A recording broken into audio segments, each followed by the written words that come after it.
to the Free Kick Podcast.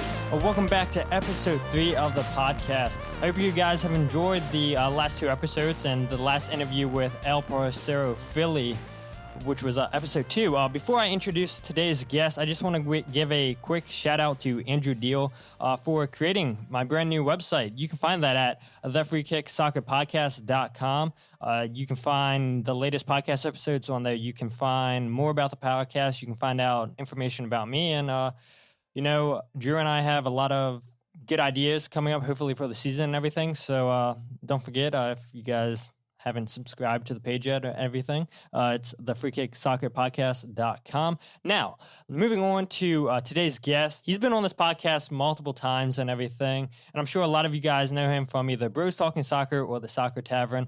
Today, I am joined by Dave Knittel. How are you doing today, Dave? I'm doing great, Todd. How you doing today? I've been doing great. It's been a while, like I told you, but I'm happy to have you on and everything. And this time, talking Philadelphia Union. We don't have to talk about Manchester United or Liverpool. This time, this time we come as one. So absolutely, yeah. I'm excited. I thank you for having me on, and I'm always excited to talk some Union. So I'm ready to get into it. Yeah, absolutely. Now, for people who don't know who you are, can you tell everybody how you became a fan of Philadelphia Union? Yeah, sure. So I'm originally from Philadelphia. I live out in San Jose, California now, but originally from Philadelphia. I was in college when the Sons of Ben basically started. So in 2007, I had a buddy who actually told me about it. He wasn't a soccer fan, but he read about him in Sports Illustrated. So I joined as soon as I found out about him in 2007. That was well before the team existed. And, I always have loved soccer, and I had an interest in MLS, but not a huge passion until the Union came around, and I dove just headfirst into it and been a fan, since the beginning. I was at the inaugural home match at the Link when they won 3-2 against DC United, and, haven't looked back since. The way I look at it is, unless I get older guys on and everything, I feel like I have a lot of younger guys who don't kind of have that history where, you started when Sons of Ben's first kicked off and everything. You were there at the first game. So that is always intriguing just to talk to fans who have been there since day one and everything. So, and I mean, in your time, you've seen a lot of good, you've seen a lot of bad, but, we're not going to focus on the bad on this podcast. And hopefully we never do have to focus on the bad. But I love your story there. And, in the old podcast, I'd always have you give your social media and everything. Like I said in the introduction, can you tell everybody a little bit about the Soccer Tavern? Yeah, sure. So it's a YouTube channel where I make videos about the history, culture, and philosophy of the beautiful game. That's my tagline there. And it doesn't have any Union videos yet, but it's more just general soccer videos. So most of it is discussing like history of different soccer clubs. So right now I'm doing a Bundesliga series. I'm through about 10 teams or so. So I'll do all 18. I do a lot of lower division clubs that I work with in the US and UK. And then I have other videos like the origin of the sport of soccer. How did the sport come about? Started in like the 7th century and then just slowly evolved from there. I have videos about, position numbers and what they mean and how they evolved as well. And then terminology videos. So like, why is it called a nutmeg? Why is the field called a pitch? Derby matches. Why are they called derby matches? All that stuff. So I have about 80 some videos right now. And they're anywhere from 2 or 3 minutes up to 15 to 20 minutes. So if you got some free time and want to check it out, that'd be awesome. You just search the Soccer Tavern on YouTube. Our Twitter's at the Soccer Tavern, I believe. And that's where I'm most active. I'll double check on the Twitter because there is an actual Soccer Tavern in Brooklyn. I'm not affiliated with them in any way. We came up with our name separately. They've been around since like the 1930s. But I came up with my name without ever knowing about them. But yeah, check us out. Yeah, definitely. And I'll let you plug everything again at the end just in case, people forget. But let's move on, though, to some of your favorite moments from this past season with the Philadelphia Union. Yeah, so first one was the El Sino match against Red Bulls. So 3-2. Union were down 2-0 at halftime. I thought they had played pretty well in the first half and then just had 2 gut punches from the Red Bulls. And I was feeling pretty upset at halftime. Cue the El Sino sub early in the second half. And within what felt like a few minutes, the Union were in front. And that was such a huge turning point. That was just so awesome. It was one of the best moments I can remember in Union history. So that would be my first one. I'm going to go in chronological order because I don't know if I can really rank them, best to worst because they were all pretty good. They were. All right. So do you just want me to keep rolling or do you have any thoughts on that? That was one of my games that I had too, that 3-2 comeback victory. I think anytime that I ask this question, everybody's going to have that game in there. And one last thing I forgot to mention is don't say the playoff game. I don't know if that's in your list. We'll talk about that later. So I hope the playoff game wasn't in your top 3 list, because now you're going to have to think off the top of your head. But I most certainly am. So you can keep talking for a second, but go ahead. Yeah, but I mean, you're right. That game by El Senior, I mean, there's 2 goals. I mean, I said it in the last episode. I really wanted El Senior to get a hat trick in that game, but I mean, 2 goals. I mean, I don't care. I mean, he got the brace and everything. He started the comeback and everything. Without El Senior, I don't think that we would have beat the New York Red Bulls. And I know that's easy to say because he had the 2 goals and everything. But how many teams this season have been able to stop El Senior? You know, he comes off the bench after the 60th minute, and he's just going at tired legs and everything. And I've always kind of had bad thoughts when Jim starts El Senior, and I get it. Any professional is going to want to start a game and everything, but when you're 34, 35 years old and everything, and you're not at the top of your fitness levels and everything, I get why, you know, you're better coming off at the 60th minute than starting a match and everything. Yeah, and he did trail off a little bit towards the end of the year, his effectiveness, but that game was awesome. So thinking on my feet then, the second game I want to talk about then is the game where they beat Atlanta at, I think it was at Talon, right? Yeah. So I was in Portland with my wife, just weekend trip, and I was getting ready actually to go watch the Timbers play Real Salt Lake. I'm not a fan of either teams, but I was in Portland. I'm thinking, you know, why not? So God bless my wife. We got back to the hotel early, and like she just let me watch the game. So I watched the game, and again, it was a comeback. They go down in the first half, and it's not looking great. And then they come back, and then specifically the Sergio Santos goal, because they had fought back and it was still sort of tight and it was only 2-1. And then Sergio gets that goal shortly after, who was it, Casper that scored? Casper. I think the second. Yeah, so Sergio gets that third goal, I believe, takes off his shirt. And that was just it was like a relief, because the Union hadn't really beaten anyone towards the top of the table. And they were towards the top of the Eastern Conference, but this was the first one where it felt like, hey, they could actually challenge and make some noise in the playoffs. So that one was awesome for me as well. Any thoughts on that before I give my third one? Yeah, I kind of got and that was hard too for me. You know, I thought that game was definitely a top 3 moment for me, but I you know, that got my honorable mention and everything last episode, because you're right. I mean, that game was late into the season and everything against a good Atlanta team and everything, and just to go down early and everything, you're like, oh boy. I mean, it is a tough game against a great opponent. How are they going to respond? And they score the first goal, and then they score the second goal, and then you just see Atlanta pushing everybody up, and here comes the Union on the counterattack. It went from El Senior to Casper to Sergio, and yeah, I mean, it was the energy and talent energy after he scored that goal was just unbelievable. And I'm so lucky to be able to experience these games at home, where someone like yourself who lives all the way on the West Coast and everything, you know, you only get to watch them every now and then and live in person, and then most of your time's on TV, so you don't get to experience that energy on TV. I mean, it's cool and everything seeing fans celebrate on TV, but it's nothing like being in the stadium itself. Absolutely, yeah. So, and well, speaking of that, so then my third one, if you're going to take the playoff game away from me, my third one is going to be when the Union came out here to San Jose. So I met up with Matt Ralph from the Brotherly Game.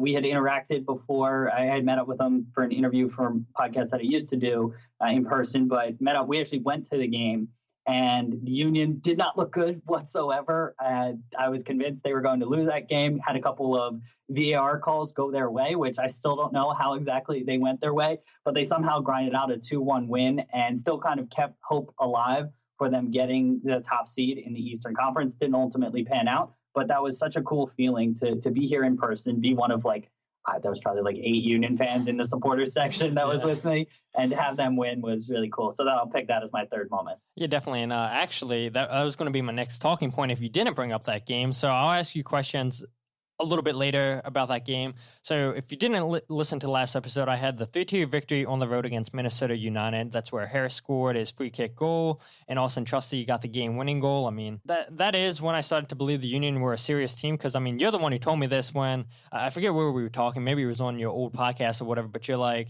yeah, you know, teams that go on the road, it's tough for them to get a win in MLS and everything. So to see the Union come out and win that game 3-2 in Minnesota, I was like, okay, well, these guys might make some noise and everything. And I think that might have been a turning point for a lot of Union fans where they're like, this isn't the same old Union where we see, every now and then they're surprise us at home and everything, but then they're just be lackadaisical on the road and everything. That was not what happened at all that Minnesota game. Yeah, Minnesota actually, that was their first home loss. I don't know how they finished up the year at home, but they were a really good home side. And for the Union to come in there and get that win was big. So I agree with that. That's a good shout as well. And then the last game I had was the 1-1 draw versus LAFC at home. That's the game for me that I believe the Union can make serious noise in the playoffs because LAFC were the best team in MLS all of the last season. And I know in the playoffs it didn't look like that. But, for us to start that game so fast to get a goal in the 3rd minute by Casper, I was like, holy cow, like this is unbelievable against LAFC. Like, I did not expect the Union to start that game so fast. And I was thinking going into the game, if we could get a reasonable game played, not get blown out, I was expecting a loss, I'm not going to lie. And to have the potential to win that game, I mean, the Union were really, really, really, really good that game and everything. And I think, that might have been the turning point for most fans. I know I said that about the Minnesota game, but I think most of the fans started buying into the team after they saw the performance against LAFC.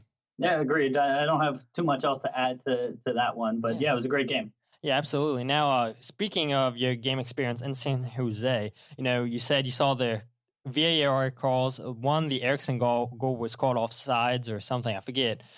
Then Colin fouled, I forget the player or whatever, but I mean, it was a clumsy challenge by Colin and everything. And we've seen that a couple times where, Colin doesn't look up to speed at most times. He's an older defender and he's good for the locker room, but this isn't a guy who you want starting week in, week out and everything. So what were your thoughts when you saw these two VAR goals just taken away from San Jose?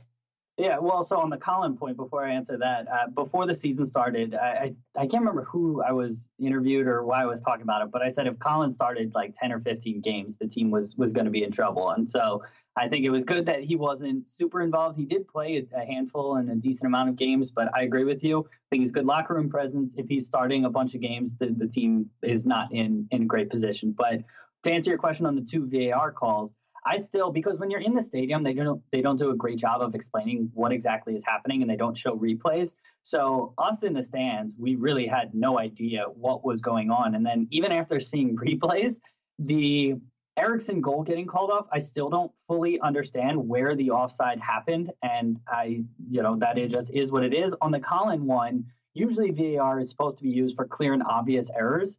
And so this one, there was contact between Colin. He definitely stepped into him. Yeah, it was soft, but I didn't think it was enough to overturn it. So for me, I thought it was incredibly fortunate from a Union perspective that both of those were overturned and the San Jose fans were losing it. I think they started throwing stuff onto the field, if I remember correctly. So it was just chaos in there, but it ultimately worked out for the Union. So I'm certainly not complaining. Yeah, absolutely. You being there in person and everything, it sounded loud. Like, you heard all the chants and everything coming through, like, boo, boo. So I'm sure in person and everything, like you said, you saw objects getting thrown. So on TV, I didn't see this. So I'm sure, like, you're like, man, is it safe to be wearing my Union jersey right now? Like, they just got robbed. And so luckily the Union were able to win that game 2-1. But one thing that I thought was impressive was, the Union, that game, they didn't look good and everything. It was all San Jose. And then to see the Union score 2 goals in 6 minutes from Bedoya and Casper, you talk about just flipping the tide. It did a complete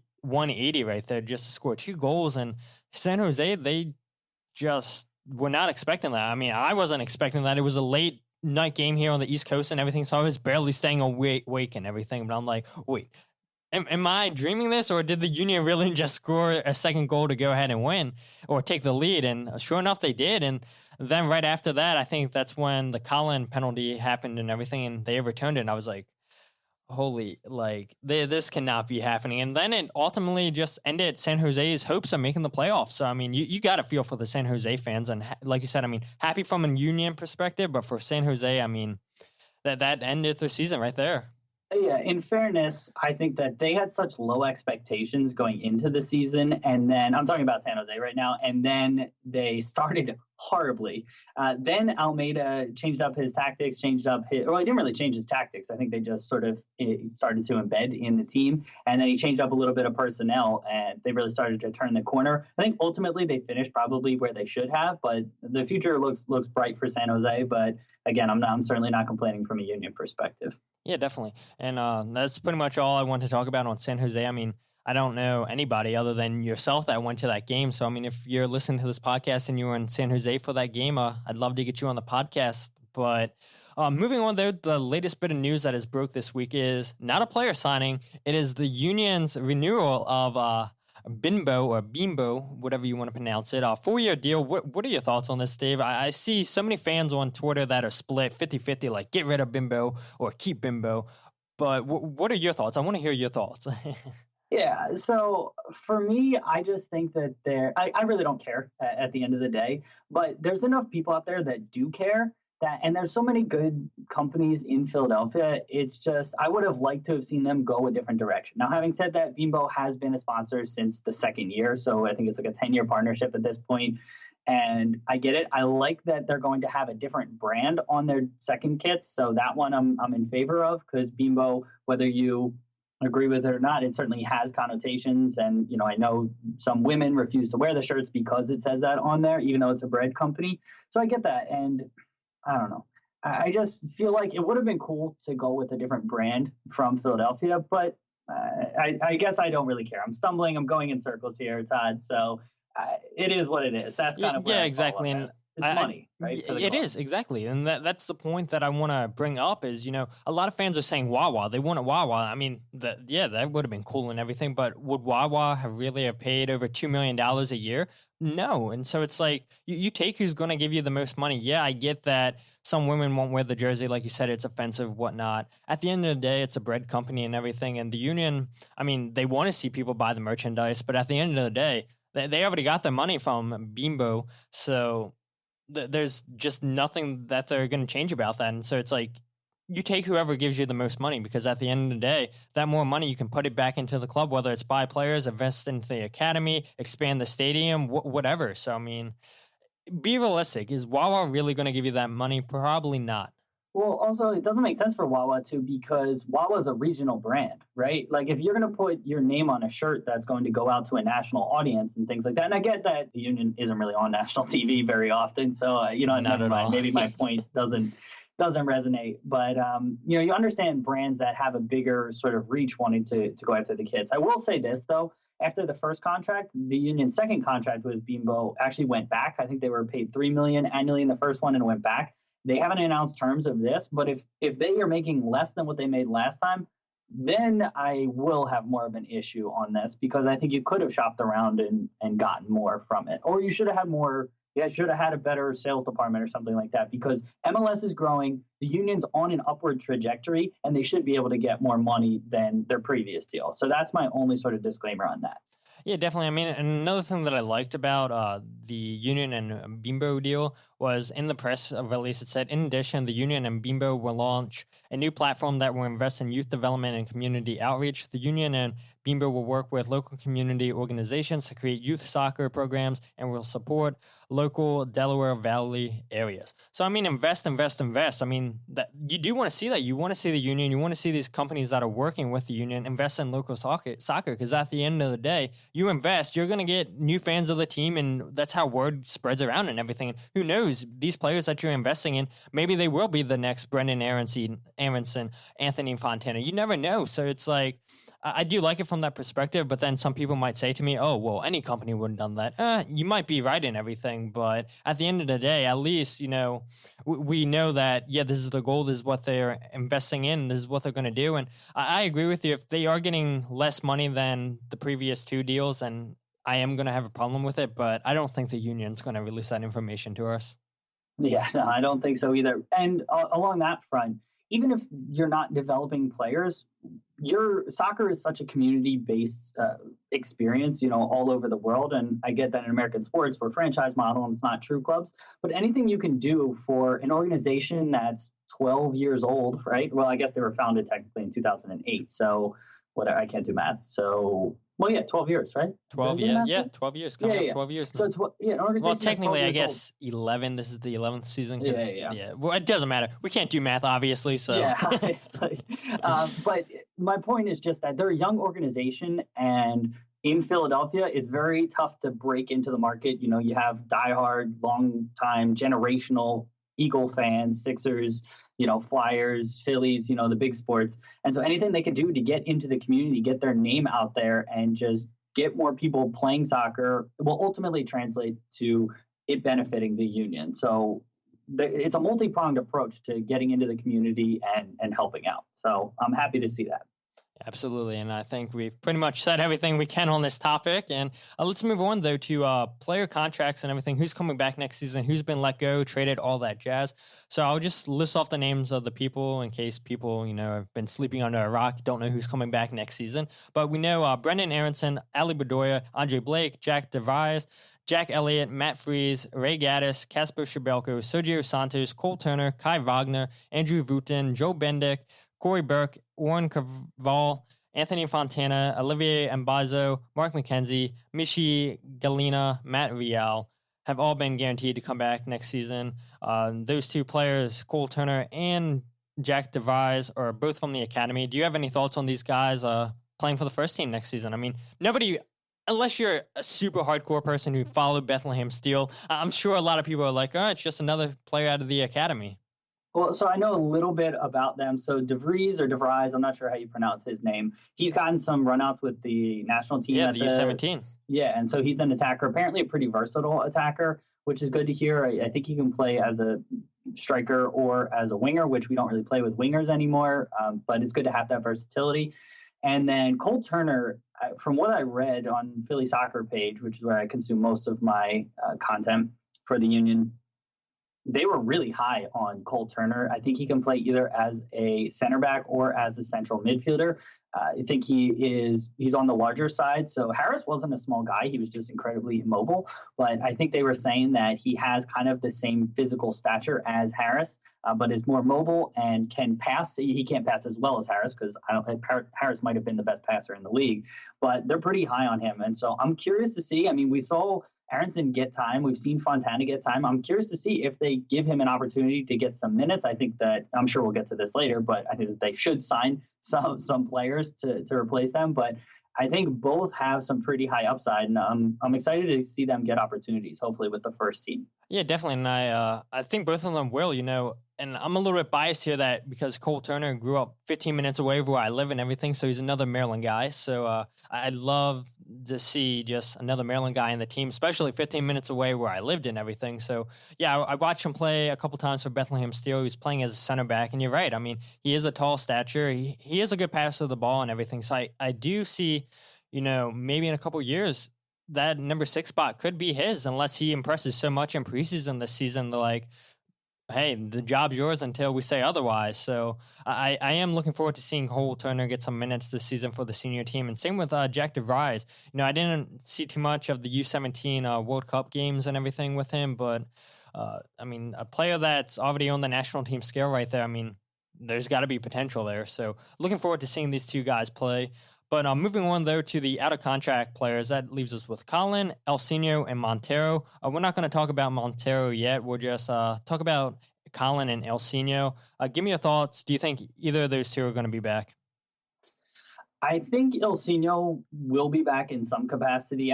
This is just I have no insider information. I haven't even really read too much about it. It's just he's been in the area. I know he loves living in the area from articles I've read previously. He's taken classes at Penn and, just he wants to settle kind of in the area. Additionally, the Union have built up this Brazilian contingent, starting with Fred and Claverson, who I just saw is getting his A coaching license. I saw that on Twitter. So he's in the academy. They're still around. Fred's in the academy. Fabinho, I would imagine, will stay. Is he out of contract, or did they re-sign him? He is out of contract. They declined his contract. Yeah, so they declined his option. I wouldn't be shocked if he's coaching in the academy as well. And so with that Brazilian sort of contingent in the area, whether Ilsinho stays on and gets another year or two of playing, or if he starts to transition into a coaching role, I don't know if that's something he's interested in, but I would expect him to be back in some capacity.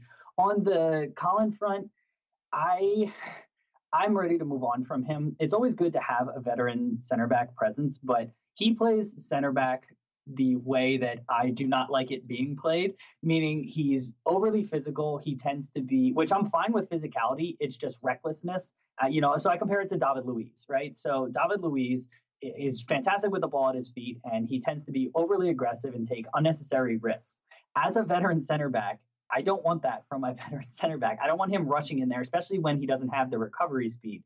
Oftentimes, Colin will just rush in there and get easily turned, and then it puts the Union in a disadvantageous position. I would like for them to sign another veteran center back, maybe on slightly younger side, who maybe isn't quite as so it's not the aggressiveness, it's the recklessness, who isn't as reckless as Colin. And then, Ofemo is coming up through the steel. I've heard good things about him. He's a massive center back, and obviously they have Jack Elliott and Mark McKenzie who are coming through. So I'm okay with them moving on from Colin. Awesome. And then, like you said, Fabinho, his contract was declined. RJ Allen and Marco Fabian. Again, we'll talk about Marco Fabian a little bit later, but you kind of already hit on the Fabinho topic right there. And then I'm sure, as everybody's going to say, they have nothing to say about RJ Allen since he never featured this season for the Union. Yeah, pretty much. Veteran presence. I think he might have gotten a couple. Did he not get any minutes? I thought he only played in the Pumas game. So okay, that's what it was. Yeah, I'm fine moving on from him, and hopefully they signed another right back. But I'm sure we'll talk about signings in the We future. will indeed. Now that leaves us with the traded players. That leaves Fafa Picault to FC Dallas for $375,000. Fafa, he was out of contract.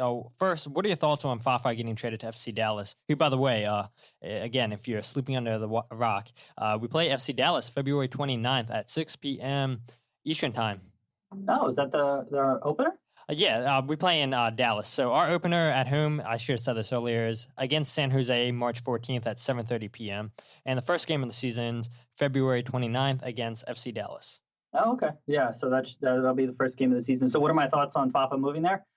It's makes sense for both parties, right? Fafa wasn't a fit in the Union system and the way that they're moving. I thought he did okay, but ultimately he'll fit better in FC Dallas. The Union got a decent return for him. I think he's 26. He's getting to be 27. 29.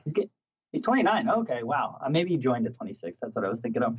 But yeah, he's getting to be up there. They got a couple $100,000 from him in allocation money. I think it's a win-win. All parties should be happy and wish him luck. I mean, he was great. He was a little bit frustrating just because he would get himself into such fantastic positions and his end product always left a little bit of something to be desired. And that's probably why he didn't ultimately make it in Europe and why he came back. But he was a fantastic player for the Union and wish him well. And, ultimately, no hard feelings. Yeah, definitely. I mean, like you said earlier, we don't use wingers, and I think Fafa's more of a winger than number 9. And credit to Jim Curtin for, giving him chance after chance to try to fit him into the system. But ultimately, that's just not where Fafa's best at. And, I appreciate Fafa for pressing, winning the ball back, dropping back on defense, because to have a striker that's willing to do that, you don't see that a lot in soccer. So I have no regrets for what Fafa gave in the 3 years. It was a good 3 years and everything. But like you said, there's a new opportunity for him, and it's going to be a win-win from both parties. We get some money for a player that was out of contract. So, number one, thank you, Ernst, for getting some money. And then number two, Fafa, gets to potentially kickstart his career and maybe feature for the United States men's national team if he kicks it rolling. And yeah, I know you're shaking your head and everything right there, and the people can't see it and everything, but when you look at what Greg Berhalter is doing with the national team, there's no telling what he's going to do, because it seems like he loves calling in MLS players. So all right, fair. We're not going to get into the national team, but I think Fafa's time with the national team has passed. That's all I'll say. Hey, fair enough. And then the last player whose national team days haven't even started for him is Auston Trusty. He got traded to Colorado Rapids for $750,000. He had an option for the 2020 season. What are your thoughts on this? So surprising at first glance, but the more I read into it, the more I looked into it and all of that, I think it makes sense for all parties involved.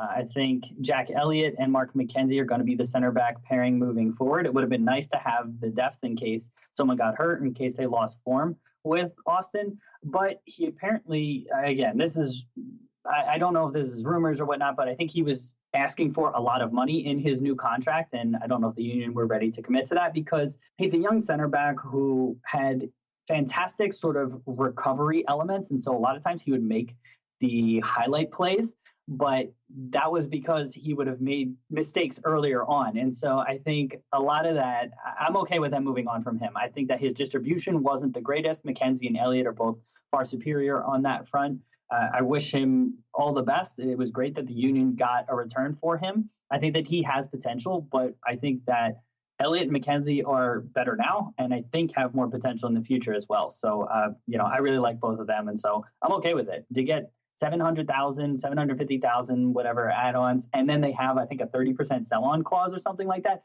That was massive. So I think it's a great haul for the Union. Yeah, absolutely. I mean, that's my thoughts too. It's like, we're going to sell our homegrown players one way or another if they succeed all expectations and everything. Because, I mean, it's just nature that European clubs are going to come calling and everything because they're not going to have to pay a ton of money like they would signing other European players and everything.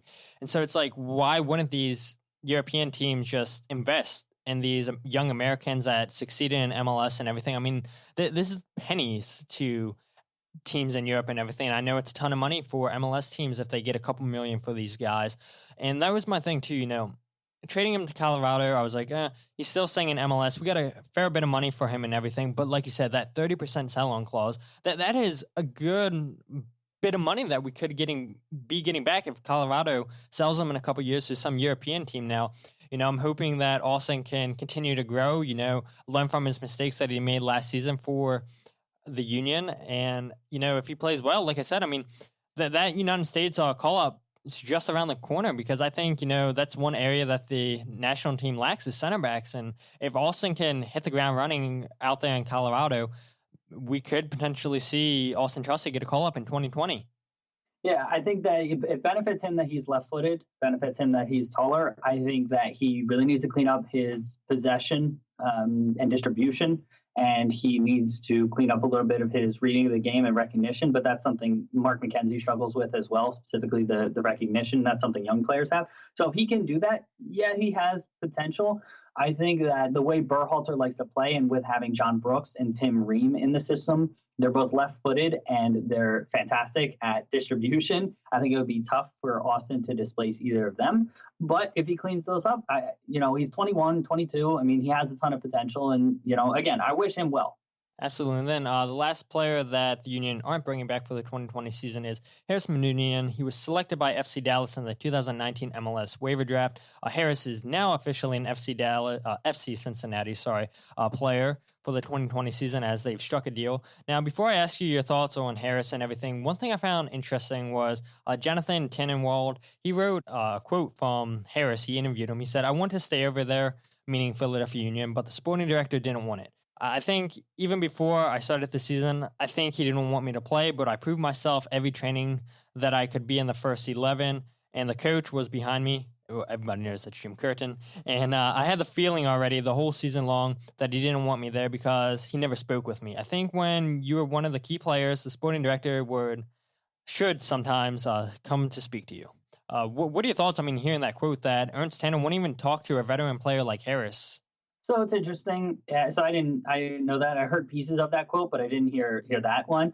I think that Harris is spot on. I think we all thought Harris wasn't going to be a fit in Tanner's pressing system, and we were shocked to see him get as much time as he got. I think that Ernst, he's a sporting director, and also just being a little bit stereotypical, he's German, and they're very pragmatic. And so I think that he knew he wasn't going to be bringing Harris back. And so he just thought there's no point in developing a relationship. He's a professional. I'm a professional. And it is what it is. And let's move on. I feel like I'm sounding like a broken record. I wish Harris nothing but the best. He was a fantastic player for the club. He's not a fit for this system, and so it's sad to see him go. But I'm excited about the future. And again, I wish him well because he was so good. He was such a good passer. It's just that he wasn't a fit for this system, and so often his defensive liabilities came back to bite the Union. And it's going to be really interesting to see Jack and Mark, the center backs, with a legit defensive center midfielder and seeing how they can do, because so often they were left out to dry and they did really well. It'll be interesting to see how they cope with a defender actually in there, a central defensive midfielder in there. Yeah, absolutely. And I think another player that it helps is Ali Bedoya too. You know, I think sometimes he had to come back a little bit deeper than what he would like, which then caused him to miss out on attacking opportunities because, you know, Harris wouldn't track defenders or Harris would just be marking. I mean, we've seen that so many times when he's pointing, hey, there's a guy. And like, dude, if you see the run happening, you got to go after it. But luckily, you know, most times that happened, we didn't get burnt by it. But there were a couple of times that it did happen. But I'm with you. I mean, I think he's the best passer of the ball in MLS and everything.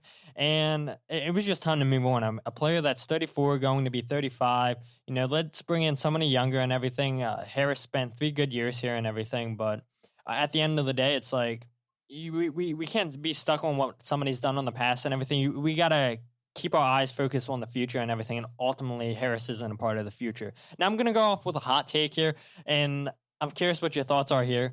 We only have one Ring of Honor player, which is Sebastian Letou, we all know. Would you put Harris in there?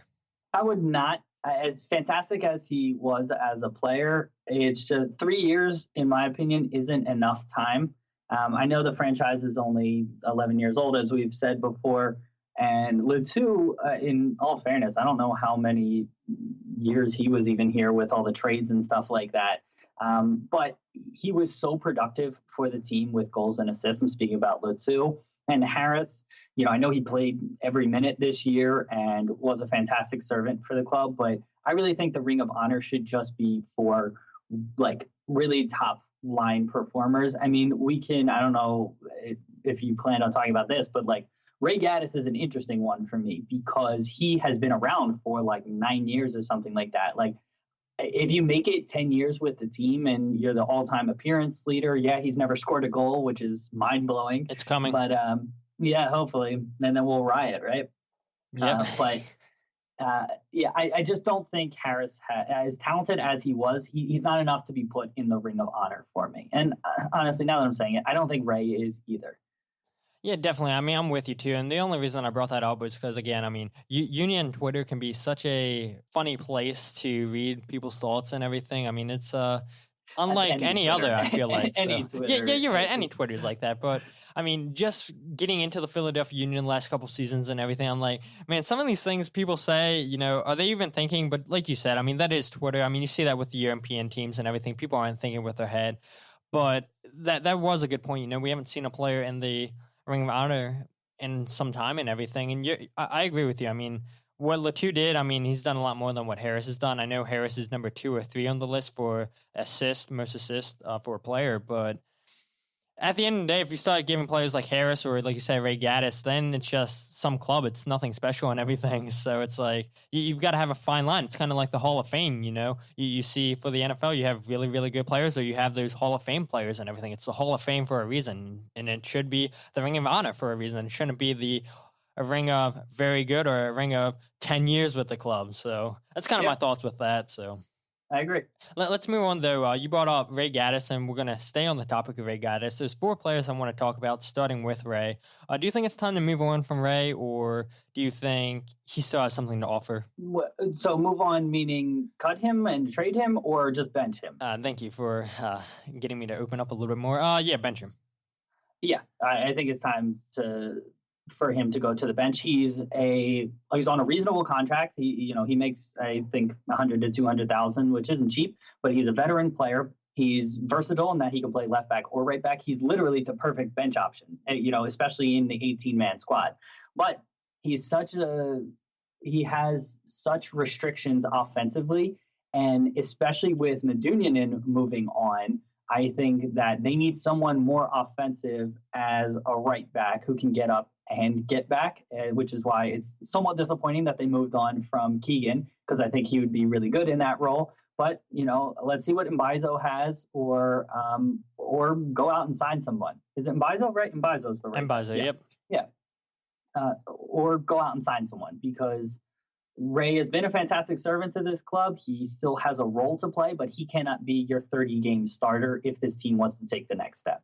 No, I absolutely agree. I mean, there's been a lot of times where, Ray's got back in good defensive positions where he's been caught out front a little bit at times and everything. And, one moment that comes to mind is the last game of the season against New York City, where we were chasing a goal and everything, and I have no clue where Castellanos, I think that's who it was for New York City, he had a wide open goal and everything, and Andre Blake and Ray Gadis chased him down, and he missed a wide open goal because he just took way too long with the ball. So, I mean, I appreciate Ray Gadis' hustle every single game. I mean, there's no denying that he gives his all 100% of the time. But is he the most talented player? Not at all. But no, I think he is. We were talking about Colin being a good veteran leader in the locker room. If we don't bring back Colin, there's Ray Gadis. I mean, he's been there for, it seems like, since the team has begun, 10 years. And he's a guy that the younger players can come to and everything that they can look up to. Just ask him, what would you do in this situation, or how can I get better? So even if Ray doesn't start, I still think he'll be a valuable part of this team, maybe just with the knowledge that he has.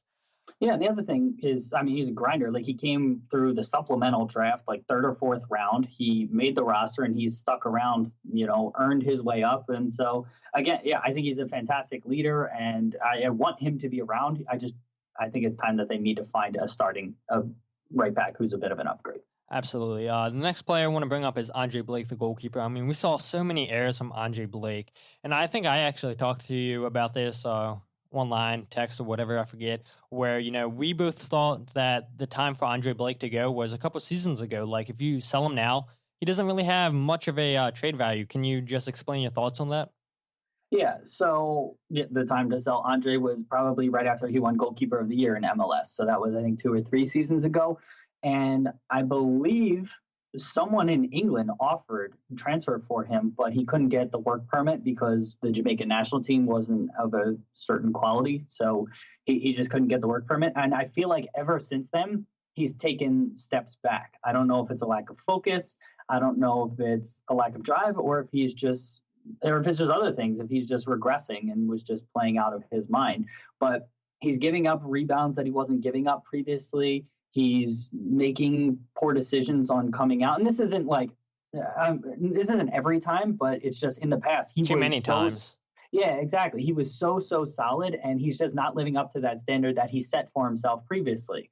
So I don't really know what you can do with him now. I think he might be a lifer in MLS. And if that's going to be the case, I mean, you can have worse goalkeepers. So the Union might be okay. But if you can turn him into 500,000 to $1 million in allocation money, I'd be curious to see them move on from him, give Freeze an opportunity. Bendik is a serviceable MLS keeper, and invest that elsewhere. And I mean, the Philadelphia area is ripe with goalkeeping talent. It's Zach Steffen. Unfortunately, they let him go out of the academy, but I think they have, is it Tomas Romero, I believe, who's like a young goalkeeper in the academy. I could have the name wrong. So, that sounds right. I know who you're talking about, and the name does sound right.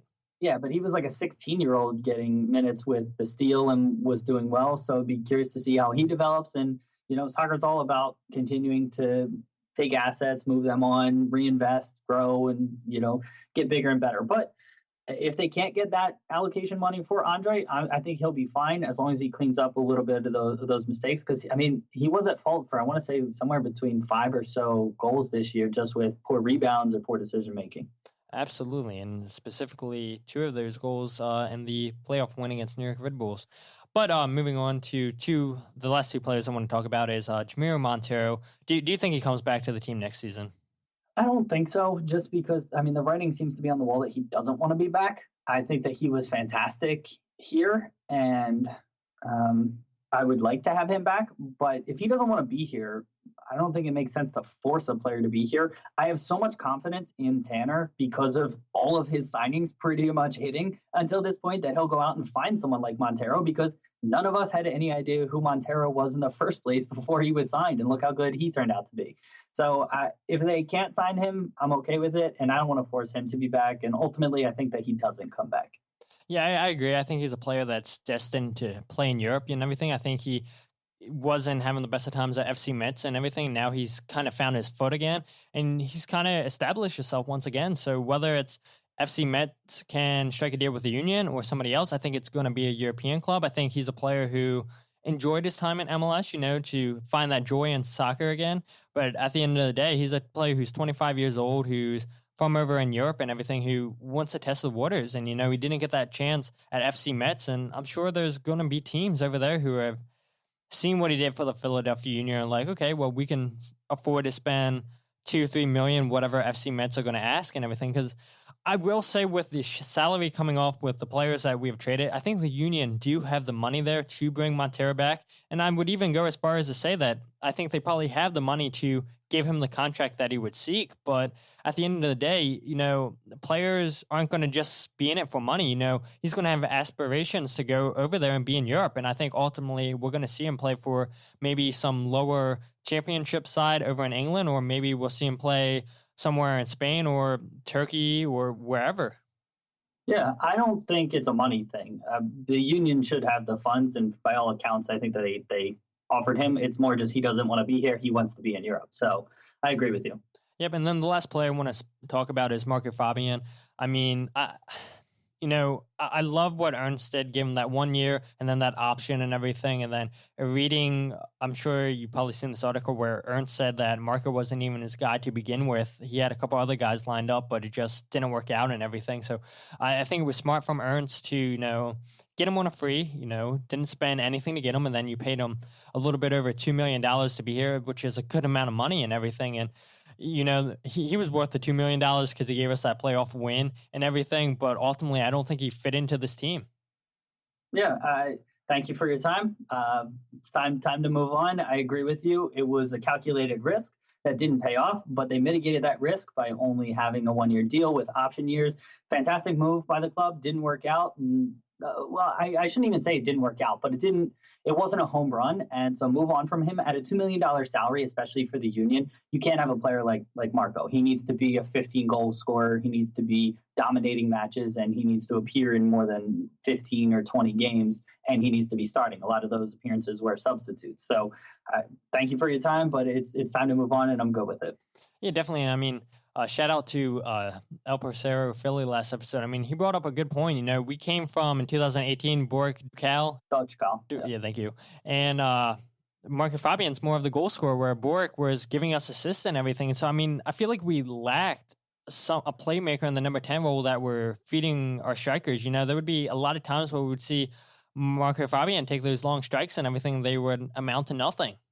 Yeah, and you understand that that's what he's going to provide, right? Because they'll connect every so often. And additionally, when he's taking those shots, it's drawing defenders out and it's creating spaces elsewhere. And I mean, Harris is your deep line playmaker, and Monteiro was pretty good. Ernst could improve his final product a little bit, but you had other players that can sort of fill those roles. But I'd be really curious to have a number 10 in there who can work defensively and be a little bit more of a creator. And so, yeah, I'm excited about what the future holds. Yeah, definitely. I mean, speaking of a number 10, I mean, we can both agree that the Union need to sign a new number 10. What are some players that you would like to see the Union sign now? Let's be realistic here. Let's not, I know a lot of people like Mario Balotelli, Chicharito, which, I mean, it could happen, but we honestly don't need strikers, in my opinion. But what are some players that you think could potentially come to the Union?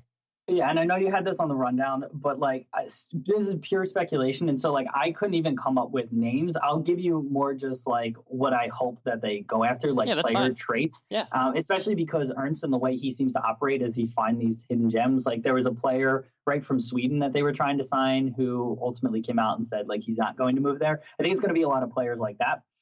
If we go after number 10, which I'm still not even certain that we need to do, I'd be interested to see if Ernst and Fontana can sort of hold that down and we go after more of a shuttler and a number 6. But either way, if we go after a number 10, I want them to have the traits that I just said. I want them to be able to work defensively, ideally like a Barnetta who worked hard on, the defensive side of the ball as well as the offensive side, who's a little bit more of a distributor and can set up our 2 forwards who are going to be playing, because it seems like we're going to go with the 4-4-2 diamond. So that's what I want. If we ultimately go with Fontana and Ernst as our number 10, which I'm still not certain of because Fontana seems to be more of a number 8 and Ernst might be. But if we go with another shuttler, I want him to be like Monteiro. So fantastic in possession. You can play him under pressure and he can get out of situations. Good distributor. Ideally, he can hit a long range shot. That's one thing I think Monteiro fell short of. I think that his long range shooting was just weak. It was almost like he couldn't kick the ball hard, which was really interesting to watch over and over again. So I would like a little bit of an upgrade there. And so are we just sticking there, or should I say? Yeah, any other position you want to get? Okay, so then obviously we need to replace Harris. Ideally, it would be someone more in the mold of like Firmino would have been great as a number 10. So I'm saying like these. I'm not saying we should get Firmino. I'm saying players like that.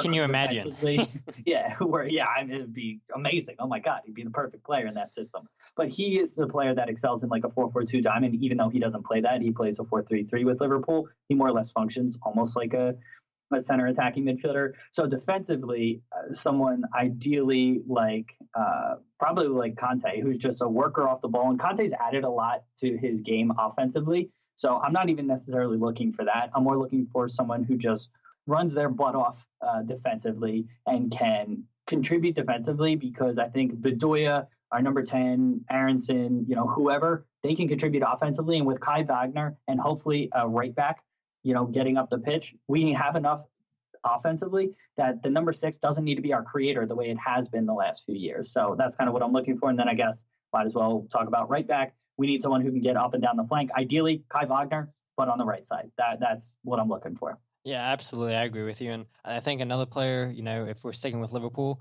that you could have mentioned that we're looking at is like a player like Fabinho, the Liverpool defensive midfielder. I mean, I think, he's everything you want in a defensive midfielder. He has a great pass on him. He's strong.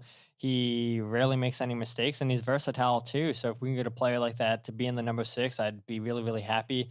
And I said last week, any player that we can get from Germany or Austria, I trust Ernst 100% because he knows who he wants. He knows the kind of players that would potentially want to come here that's not going to cost the union a fortune and everything. So, I mean, I trust whatever player he brings in is going to be a good player. And like you said, it's going to be a player that most of us have never heard of. And that's okay, too, because look what Jamiro did for us, All of us were surprised when they made the signing. We're like, who? Or same with Sergio Santos. How many people realistically could have said, yeah, I know Sergio Santos? I mean, granted, Kai. Yeah, especially Kai. Yeah.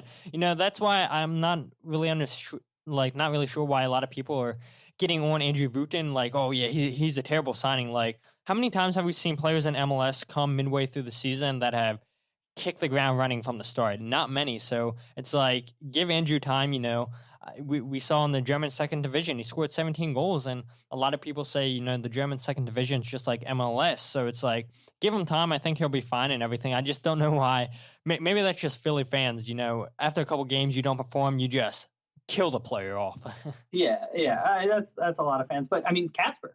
The Union signed Casper the season prior, and he didn't even make an appearance. I'm completely on board. Wooten played basically 18 straight months of soccer. He's integrating into a new country. He's never lived here before, even though he's American. And he's new team and all of that. I mean, give the guy an offseason and see what can happen. I am never willing. I think everywhere around the world, people write players off way too quick. We saw it with Pulisic getting written off at Chelsea early on.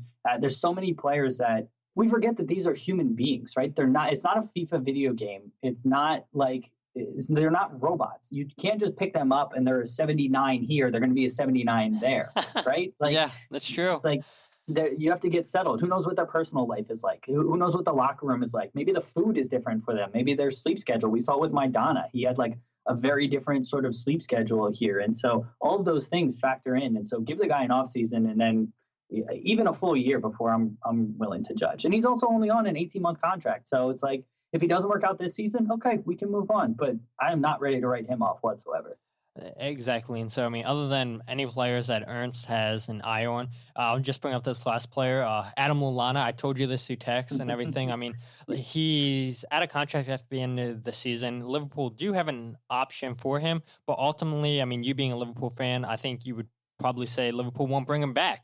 So I think, Liverpool, he's done his time at Liverpool. He's 31, 32 years old and everything. And if we could get him in the summertime, he would be on a free transfer. And I think he's the perfect player to mentor Brendan Aronson. You talk about a player who presses, like he will go back on defense, win the ball. He will go ahead and attack. I know he can play on the wing too. Like you said, we don't use wingers, but he's a player who can play in the number 8. He's a player who can play in the number 10 and everything. And I just love, he's a player who runs with his head cut off. I mean, I just love what Adam Lallana brings. He'll give you the occasional goal, the occasional assist, but he's really that player that will run from one end of the pitch to the other and not think twice about it. And I think that's the kind of player that we need in the number 10 role. And like you said, Brendan Aronson lacks the final pass and everything. And, I think that will get better next season. But I think there's a player who's played for the England national team, who's played in the World Cup. There's a player that Brendan could potentially look up to and, take his game to the next level.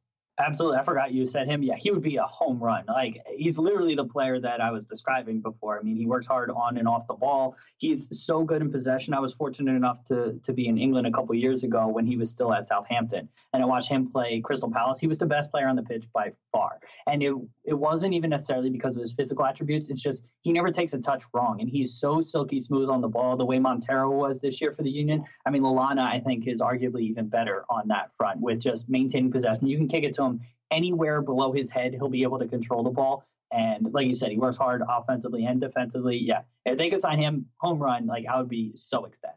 Yeah, exactly. I mean, I already have his England jersey, so I mean, adding a Philadelphia Union jersey, I mean, it doesn't get better than that. So, and he's a player too who I don't think, you see some of these players who are really flashy European players where they just want to be in Miami, just be in LA, New York. I don't get that sense from Lallana. So I think, it just adds up way too well to get me. I mean, I'm already excited about it because I'm like, I think there is a real chance that this could happen. I mean, I haven't seen anything that said, oh, the Union are going to sign Lallana, but it's like, I check off all these boxes and I'm like, the more and more I think about it, it would make sense if the Union did, even if it was for an 18 months, a 2 months contract. So so have you read this anywhere, or is this just your idea completely? MLS's website came out with an article a couple weeks ago. I think it said, oh, MLS teams are looking at Adam Lallana, but I feel like anything that MLS.com writes is just a lot of BS and everything, kind of like a lot of papers in England. And part of it, before I even saw that, like, I came up with this idea on my own and everything, because it's like, what team in England is going to want him afterwards? He's a 31, 32-year-old attacking midfielder and everything who's coming to the end of his career and everything. I think he still does have gas in his tank, and maybe saying that, some of you guys listening are like, oh, then why do we want him if he's just dying off? It's like he still has something to give and everything. So it is definitely my opinion. And then I saw a couple of weeks ago MLS said something about it. So. Yeah, so I could see it going either way. I think he would be a fantastic signing, but I think it was Kevin Kincaid. I read his article, or if not, it was someone else who said it's been really frustrating for the Union the last 5 years, basically every year moving on from a number 10. So if Lallana just keeps us in that cycle and we're only signing him for a year, I would be a little bit frustrated at that. It would be nice to have a player who's maybe in their 20s, and that's why maybe you turn the keys over to Aronson and just say, all right, he's going to be our guy for the next 3 or 4 years, and then we'll sell him to Europe. It would be nice to have a little bit more stability at that position. But having said that, it would be pretty cool to have Lallana too. Absolutely. I mean, you can say that being a Liverpool fan. Yeah. And I can say that being an England fan. But as we're running down the podcast, I just want to get your thoughts on the first playoff win against the New Jersey Pink Owls. I mean, it was amazing. So I was actually overseas with my brother at the time, and we were scrambling around trying to find the game. We ultimately had to stream it like with data on our phone. We somehow figured it out, and whatever, we paid extra that month. But it was so cool. Number one, being with my brother, because we live 3,000 miles apart. He's still in the Philly area and I'm in San Jose. And to have them go down, to have, that disappointment of here we go again.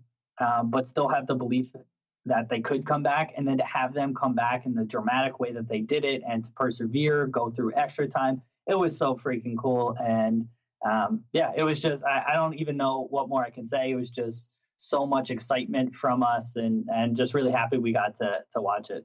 No, I totally forgot you and your brother were on vacation and everything, because I remember seeing your pictures and everything. You guys had beautiful sunshine. It looked like it was warm. And we had the complete opposite in Philadelphia. So I'm happy I went to the game. I don't regret it one bit, but I kind of wish we had your guys' weather. So I'm glad that you brought that up, because I totally forgot that you and your brother were just over in Europe in nice sunshine. So yeah, we were running around Lisbon trying to find a bar that might have the game. And then finally we figured out that we could stream it if we used data, because they don't use geolocation through data or something. I don't know. I don't know. Whatever reason, it worked, because like we could stream it through our TV there. It wasn't like an illegal stream. Like we paid for it. It's just sometimes they block it when you're overseas.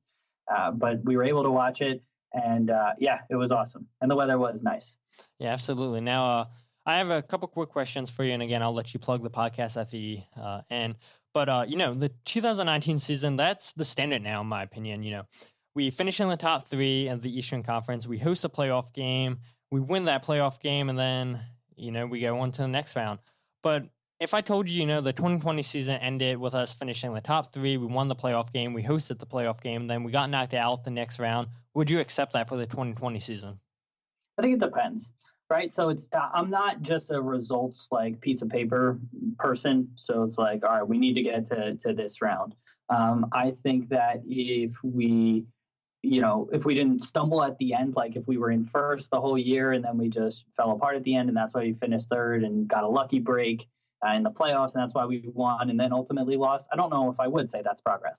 But if we continue to invest in the academy, if we had players continue to progress, because that's something we've seen a lot of times. Second-year pros in Philly oftentimes take step backs. We saw it with Jack Elliott. We saw it with Keegan Rosenberry. We saw it with Trusty this year. That's something that makes me a little bit nervous. But if some of these players, whether it's Ernst or McKenzie, all these players can continue to progress, and then we have more kids coming through the academy, and then we make a couple of signings, and then they're going to be here for a few years, I'd be fine with them having this same sort of run. Now, ideally, I want them to win a trophy, whether that's Supporters Shield, Open Cup, MLS Cup. I really don't care. I want a trophy. That would be awesome. But I'm not going to say that if they don't win, it's a failure. And I'm not going to say if they don't progress past the point that they got to this year, it's a failure. I think, like anything in life, it depends. Yeah, absolutely. Now, my last question for you, Dave. With you living on the West Coast, what's a typical match day look like? Like, obviously, most of us, we can't. You can fly to the stadium and then fly back to the West Coast and everything. So, what's your routine to get ready for the game? Are you superstitious at all? No, not superstitious. I always like to wear one of my Union kits. I think I got 5 or 6 different Union jerseys, so I like to put one of them on. I don't have like a lucky one or anything like that. I like to look probably 2 or 3 days ahead of time, give my wife a heads up. Hey, like I want to watch the game at this time, so let's just plan our day around that. And then I'll watch if we're out. MLS or not MLS app. ESPN Plus is fantastic, so I can stream if need be. Ideally, we're at home, and I'll need to stream anyways. So I'll be watching on there. I'll be a couple minutes behind, which is always frustrating, but it is what it is. So I get the text from Christian, my brother, when something happens, and then I know what's coming oftentimes because we'll text a lot. But yeah, typical game day. I usually watch here by myself on my couch, or if I'm out, and then I'll usually be texting with my brothers. My brother Matt is in the text chain. He doesn't really participate too much specifically with the Union, but Christian and I will be chatting a bunch while the game's going on. Yeah, definitely. I hate when my dad does that when I'm at work or whatever, on my lunch break watching a game, and then he texts me. I'm like, I would know who this text from. So either somebody's going to score, there's going to be a penalty or something. So I know exactly how you feel in that situation. Yeah. But real quick, Dave, can you tell everybody again where they can find the Soccer Tavern on social media and on YouTube and all that? Yep, so it's just at the Soccer Tavern on Twitter. We have a Facebook and an Instagram, but I'm most active on Twitter, and our Facebook and Instagram is like a little bit different. I think on Instagram we're at the Soccer Tavern TV because there's another Soccer Tavern. And then on YouTube, we're youtube.com/c/the Soccer Tavern. And like I said, we have 80-some videos. We're by the end of the year, we're going to be coming up on 100 videos. So I'm going to be pretty busy these next few months. Yeah, and so you can check it out on YouTube, and that's where all the videos are. And if you guys aren't following us on myself on social media. You can follow the podcast on Twitter, Facebook, and Instagram at Free Kick Pod. And you can find us on iTunes, Spotify, Google Play, just all that jazz by searching the Free Kick. And that's pretty much it. Next episode you guys will hear will be with Jeff Mitchell. Super excited to have him on. Dave, thank you so much for coming on the podcast today. I had a blast, and especially, most people I have lined up, they're living in the Philadelphia area. So you're the first person who I've interviewed that's not been in Philadelphia. So thank you so much, Dave, for being on the podcast today. Thank you for having me on, man. I'm always happy to chat to Union and, Dupe and go Union this year, and I'm sure we'll be in touch. So best of luck with everything, and thanks again. Yeah, absolutely, and hopefully you make it out to the stadium this season. But with that said, my name is Todd, and this is the Free Kick Podcast.